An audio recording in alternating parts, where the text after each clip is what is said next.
ভারী বৃষ্টিতে বিপর্যস্ত জাপানের দক্ষিণ পশ্চিমাঞ্চলের কিছু অংশ।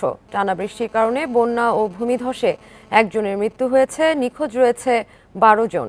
এমন পরিস্থিতিতে কিউশু দ্বীপের দক্ষিণ অংশে ফুকুওকা এবং ওইটা প্রিফেকচারের জন্য জরুরি সতর্কতা জারি করেছে কর্তৃপক্ষ। ওই অঞ্চলে আরও বৃষ্টির পূর্বাভাস দিয়েছে দেশটির আবহাওয়া বিভাগ। নদী তীরবর্তী এবং পাহাড়ি এলাকার বাসিন্দাদের সর্বোচ্চ সতর্কতা অবলম্বনের নির্দেশ দেওয়া হয়েছে।